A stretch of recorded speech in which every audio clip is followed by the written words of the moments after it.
시청자 여러분 반갑습니다. AI 아나운서 로아가 전하는 딜라이브 AI 위클리 서울입니다.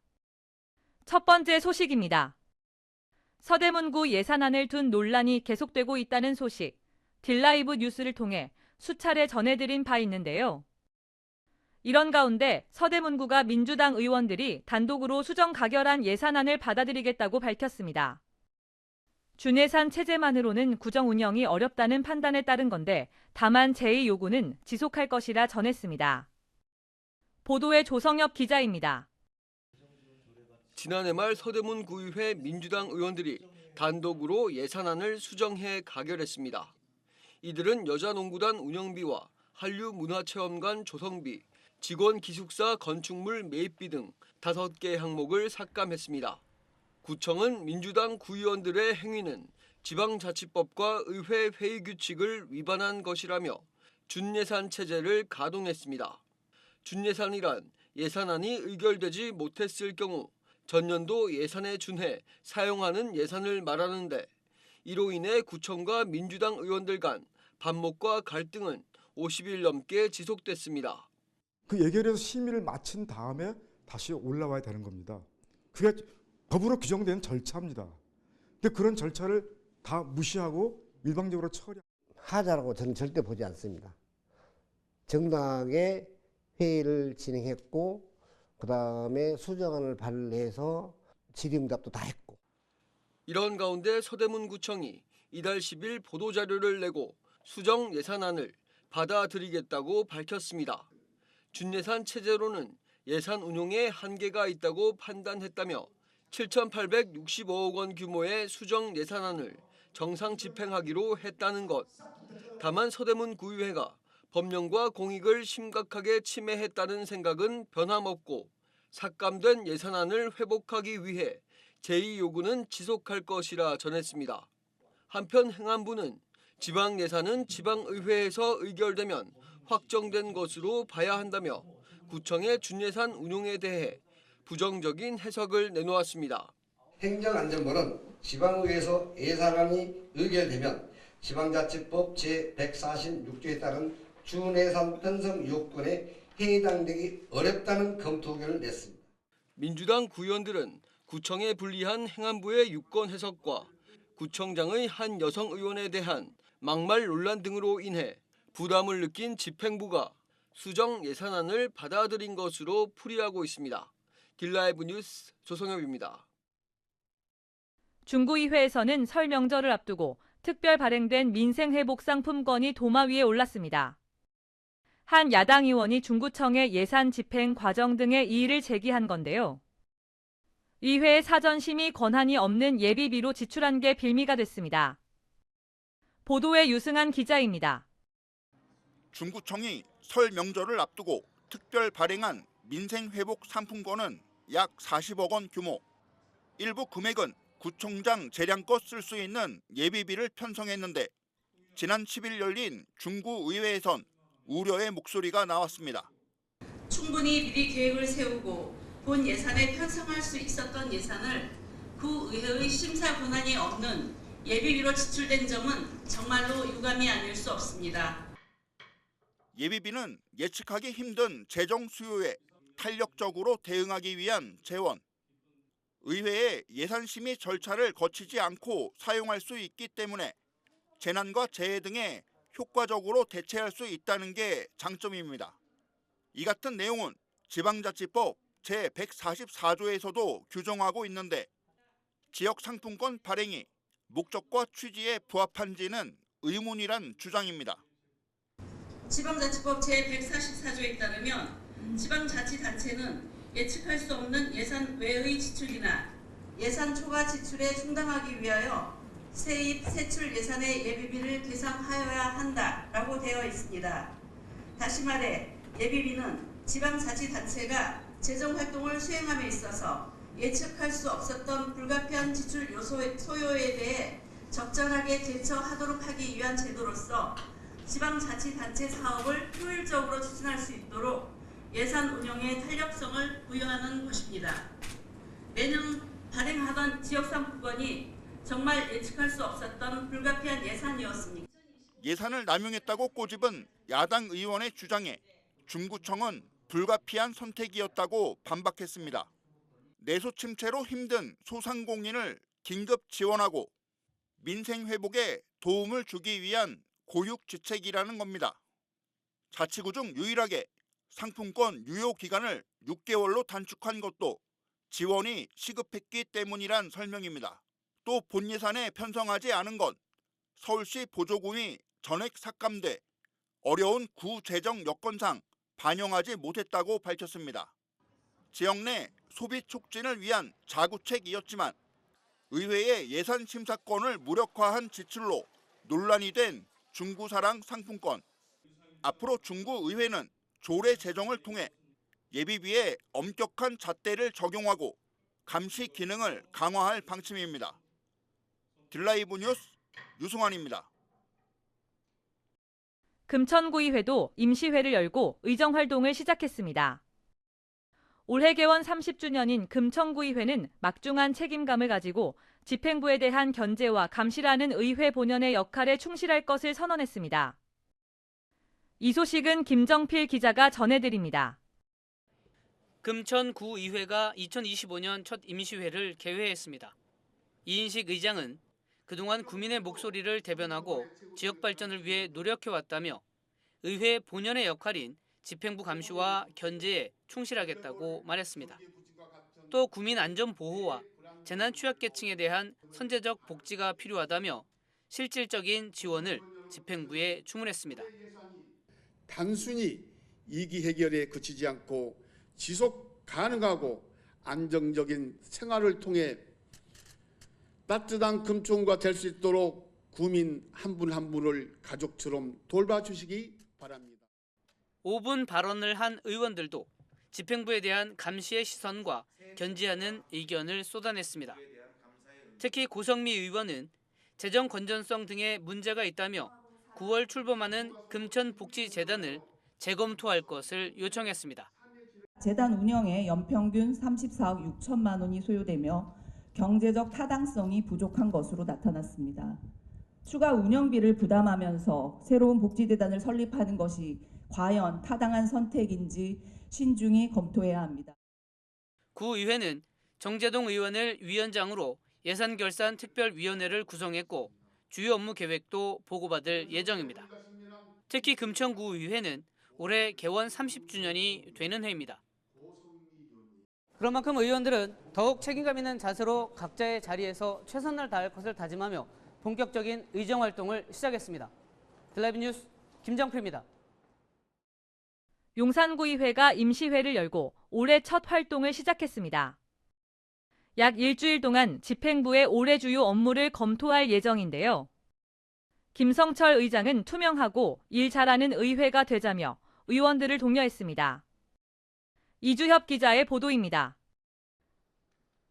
용산구의회가 올해 첫 활동을 시작했습니다. 이번 임시회에선 올해 집행부의 주요 업무 보고가 중점적으로 이뤄질 예정입니다. 김성철 의장은 개회사를 통해 집행부에겐 의회와의 원만한 협조를, 의원들에겐 투명하고 일 잘하는 의회가 되자며 당부했습니다. 이번 임시회가 용산구의회 새로운 도약을 위한 뜻깊은 첫걸음이 되기를 진심으로 기대하며 앞으로도 국민 여러분의 많은 관심과 성원을 부탁드립니다. 5분 자유 발언에 나선 김형원 의원은 대통령 집무실 주변으로 방치된 화환에 대해 목소리를 냈습니다. 2개월이 넘도록 방치된 화환이 흉물스럽게 남아있지만 관련 조례가 마땅치 않아 처리가 어렵기 때문입니다. 2개월이 넘는 시간 동안 시민들은 보행 안전에 위협을 받고 폐기물로 변해가는 화환을 지켜보며 지내고 있습니다.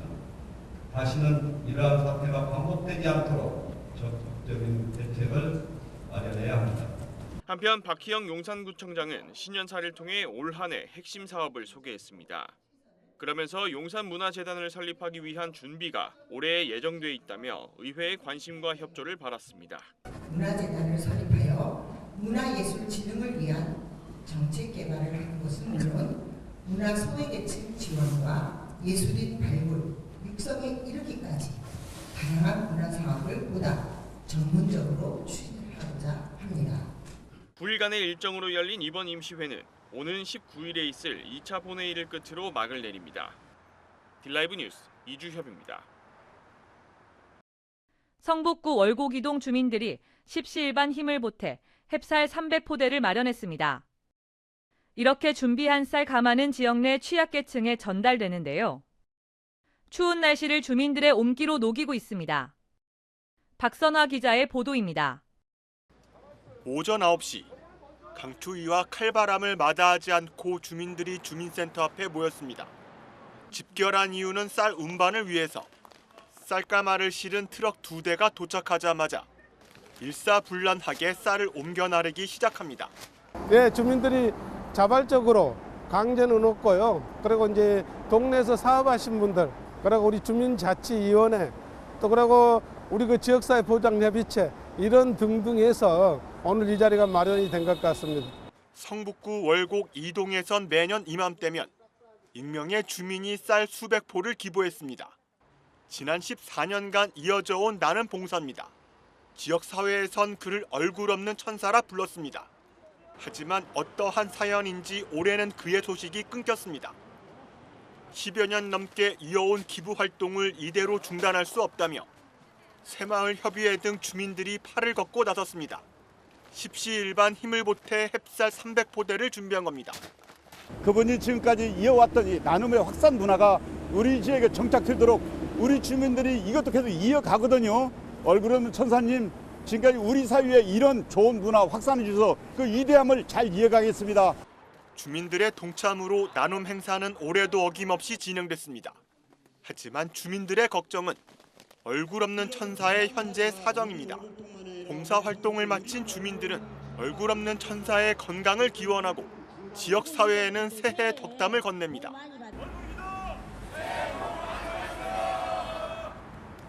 딜라이브 뉴스 박선화입니다.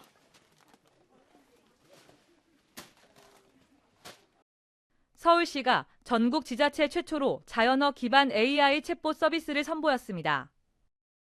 만여 명의 사용자 중 약 80%가 만족했다고 하는데 아직은 서비스가 초기 단계이다 보니 아쉬운 점이 있었습니다.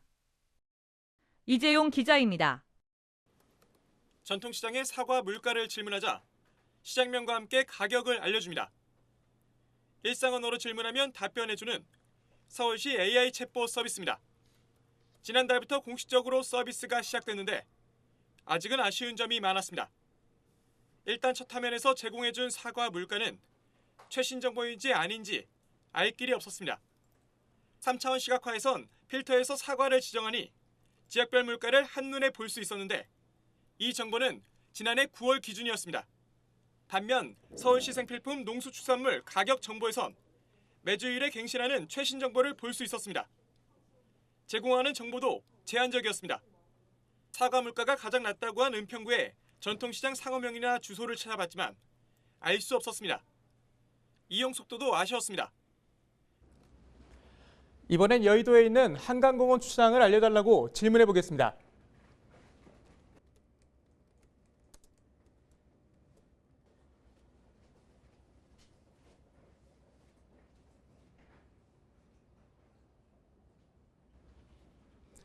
답변을 받는 데까지는 23초가 걸렸습니다. 서울시 담당 공무원은 이용 속도를 향상시키기 위해 노력하고 있다고 말했습니다. 질문에 해당되는 서울시의 공공 데이터를 검색하고 분석한 다음에 그래프 차트를 만들지 여부까지 판단해서 차트가 만들 수 있는 구조라면 그것을 생성해서 답변을 제공하다 보니 속도가 좀 느린 점이 있습니다. 속도를 향상시키기 위해서 지금 노력 중에 있고요. 앞으로는 정보도 최신 데이터를 표출시킬 예정입니다. 다만 서비스가 공공 데이터를 기반으로 운영되다 보니 정보를 제공하지 못하는 경우가 덜어 있는데 이 부분에 대해선 검토 과정을 거칠 예정입니다. 최신 물가를 반영할 예정이고요. 시간 정보라든가 이런 것들을 요약 그 챗봇의 답변에 조금 더 상세하게 구체화된 내용으로 표현할 예정입니다. 상호명에 대한 불편 사항을 말씀하셨는데 공공 데이터를 제공을 기반으로 하고 있습니다. 실질적으로 이제 상호명이 공개가 되지 않으면 서비스가 어려운 점은 있거든요. 검토해서 된다면 반영할 예정입니다. 서울시는 사용자 피드백을 바탕으로 올 하반기 초에 서비스를 개편할 계획입니다. 딜라이브 뉴스 이재용입니다. 광진구의회에서는 광진구의회 의원과 공무원의 갑질 행위 근절을 위한 조례안이 재상정됐습니다. 2년 전 김상희 의원이 처음 발의했던 갑질 근절 조례안은 그동안 2차례 상정됐지만 의원들의 반대로 조례 제정이 무산된 바 있습니다. 하지만 광진구의회 의장의 갑질 의혹이 제기되면서 시민사회단체가 조례 제정을 촉구해왔고 김상희 의원이 이번 임시회에 다시 조례를 대표 발의했습니다. 해당 조례는 갑질 피해 신고센터 운영과 매년 1회 이상 갑질에 대한 실태 조사를 해야 한다는 의장의 책무 등을 담고 있습니다. 갑질 근절 조례안은 상임위원회 심사를 거쳐 오는 18일 열리는 본회의에서 최종 심의될 예정입니다.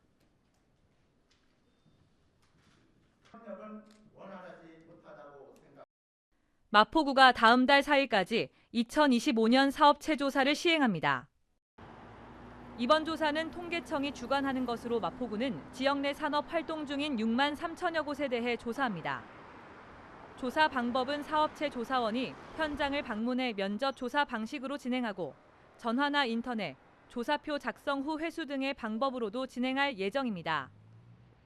조사 항목은 사업체명과 사업장 대표자, 종사자 수와 연간 매출액 등 9개이며 수집된 자료는 통계 목적으로만 사용합니다. 이번 조사에선 처음으로 무인 매장도 대상에 포함시킬 예정으로 조사 자료는 경찰과 소방당국에 제공해 무인 매장 안전대책을 세우는 데 활용합니다. 이 시간 준비한 소식은 여기까지입니다. 딜라이브 AI 위클리 서울을 마칩니다. 시청해주신 여러분 고맙습니다.